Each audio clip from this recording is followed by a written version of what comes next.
bagaimana meningkatkan kewaspadaan ketika kondisi menyenangkan datang padahal hasilnya adalah penderitaan.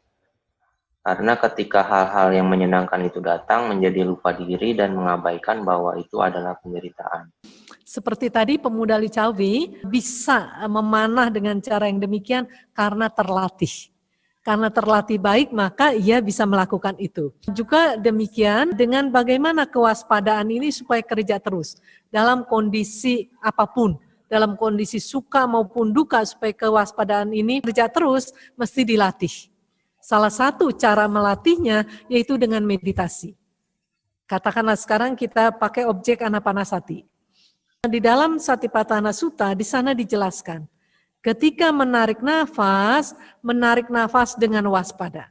Ketika menghembuskan nafas dengan waspada. Berarti kita punya peluang di dalam setiap tarikan kita melatih kewaspadaan kita. Setiap tarikan nafas, di dalam setiap hembusan nafas kita punya peluang untuk melatih kewaspadaan kita. Pada akhirnya kewaspadaan ini terlatih dan dia kerja. Dia kerja secara otomatis gitu. Bukan dia kerja kalau oh ya diingat-ingat gitu, bukan. Jadi pada akhirnya ini akan kerja secara otomatis. Kan enak kalau sudah terlatih kewaspadaan bekerja secara otomatis.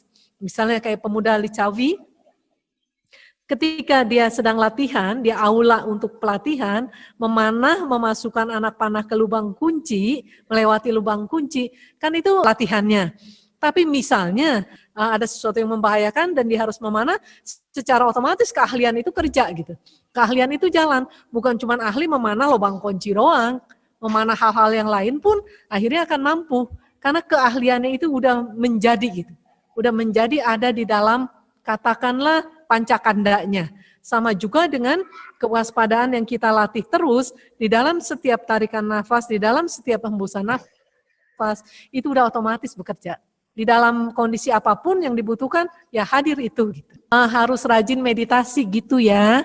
Itu jawabannya intinya ya harus rajin meditasi gitu. Meditasi bukan cuma duduk diam, tapi kewaspadaannya itu harus ditingkatkan.